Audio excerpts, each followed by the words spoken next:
Disclaimer: the following video content was created intentionally in a commentary style. This will not be the overall style of the documentary. Origins was primarily offline, and small parts that were online had no value to reenact. If you hear the tone, Panther would like to direct your attention for visual effects, since most of the video is a commentary over the game Splinter Cell Chaos Theory. This was added so you would not have to watch the gameplay, but multitask other activities if you would like. If you hear the tone, simply direct your attention back to the video for additional information worth watching. Panther would like your feedback, so please comment your thoughts down below. If you have any questions on the video, feel free to contact Panther through his gamertag located in the description box or in the comments section. I'm Dividable Halo, and thank you for your time. I am a soldier.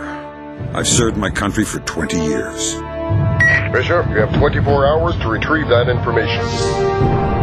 But if I'm captured or killed, I know that nobody will come to rescue me. We need to stop this war before it starts. I won't even get a funeral. Don't get caught, Fisher. We can't help you if you do. Because the nation that I protect can never admit that I exist. So my death would go unremarked. My bones would go unclaimed. I don't know if that day will come. But I do know that it must not be today. So why make a documentary? Us Panthers have a long history in this community, primarily myself. And the purpose I want to gain from this documentary is education. I want the community to sit back and be able to make an educated assumption about us and not just what rumors have spread around the community about us. We've been around for 5 years, or at least some of us have been around for 5 years, and there's a lot that's been done. A lot of information we've obtained, a lot of security we've done for clans, protection, and overall a burden. Not just a burden on the clans, but a burden on myself. And that's why I want to make this documentary, is to release that burden so that I can get out to the community and talk about what I did, why I did it, and in some aspects how I did it, to educate everybody here. Because the ideology in the community is that a Panther is a spy, and that's it. But Panthers were more than just a spy. Panthers were designed to be a jack of all trades. We were supposed to be commandos, military officers, communication officers, officers in general, an NCO. We were able to fit in any spot. We should have been able to be put in any scenario and adapt to it. If we were going to infiltrate a clan, and we had a situation to where we became a leadership role, such as an NCO or a non-commissioned officer, basically your drill instructor or a sergeant, or an officer, we needed to be able to fill those roles and do it correctly. This all began in second grade, 2002 and 2003, roughly within that time, when I was with a friend of mine, Max, and at the time, I was about 8 or 9 years old. I wasn't obviously that educated on anything militarily. I was a kid sitting inside on a warm, sunny day, like most of us do in the summer. So these Vipers were kind of a special force group. What they were intended to do was go into a Halo 2 matchmaking game and fight unconventionally and win. Hiding, sneaking around, using those type of tactics to complete a game and win. And that really inspired me to become more of a spy, along with obviously watching James Bond movies and playing Splinter Cell. Those things really inspired me to focus on intelligence. What is espionage? Well, the term that we looked up on Google was the practice of spying or use of spies, typically by governments to obtain political and military information. Spying, infiltration, eavesdropping, surveillance, reconnaissance, intelligence, undercover work, black operations, informal black ops, etc. There's a lot more terms in espionage that there are a lot to espionage than there is to any other specific group. So, for an example, for a competitive player, espionage is basically useless to a degree. A competitive player can look at his opposing team's gameplay from previous matches and obtain information that way. And in some aspects, that's espionage. Let's say you're playing a matchmaking game and you play with someone that you've already played with before.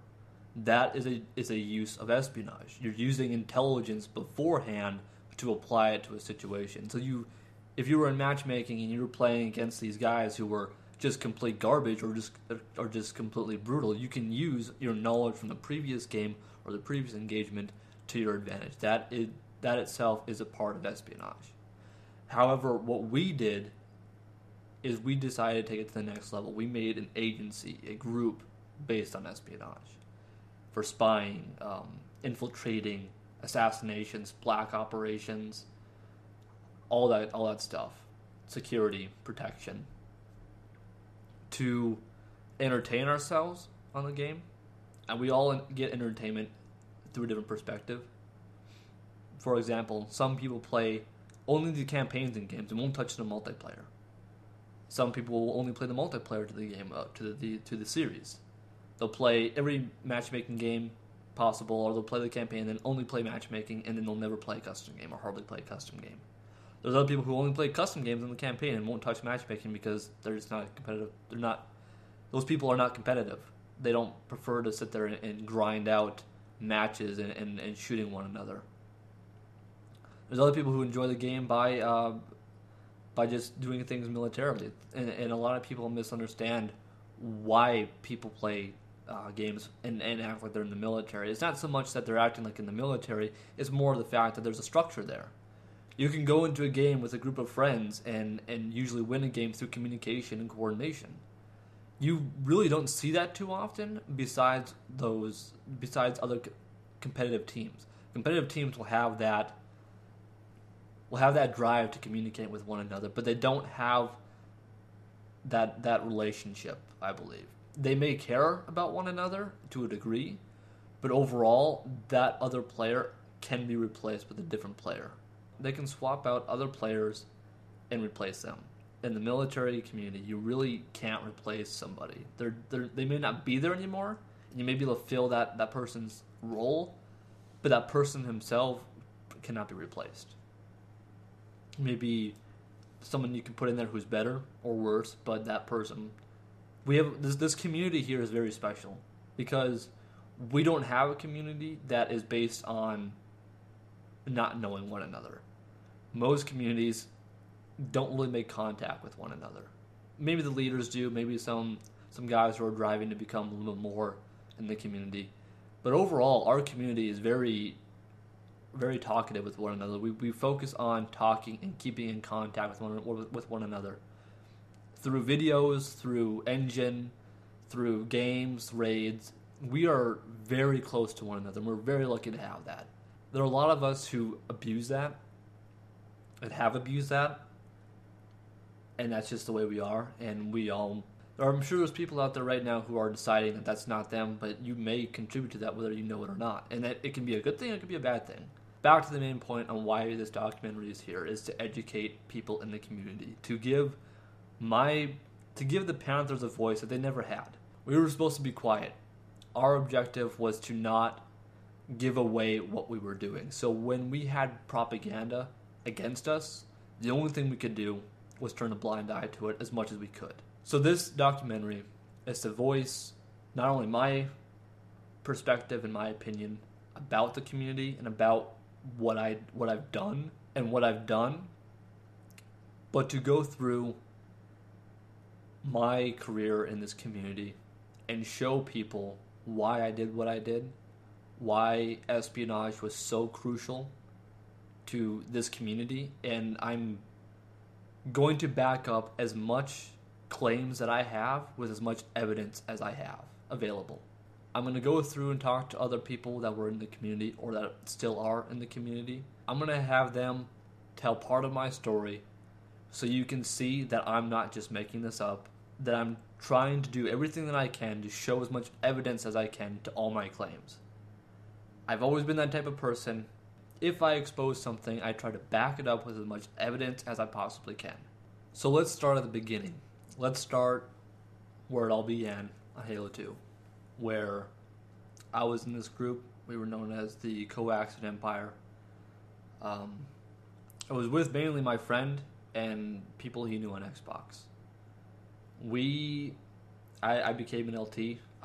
Basically all I did was that we played matchmaking and we fought in guerrilla warfare. We practiced unconventional tactics, and that goes from camping to ambushing to flanking, although that's not very unconventional, but doing it unconventionally to the point to where we would sneak around the enemy, let their lines cross us, and then engage while someone else created a distraction. Using those tactics, that itself became a huge push to see how effective it could be and how much we could use this in the future.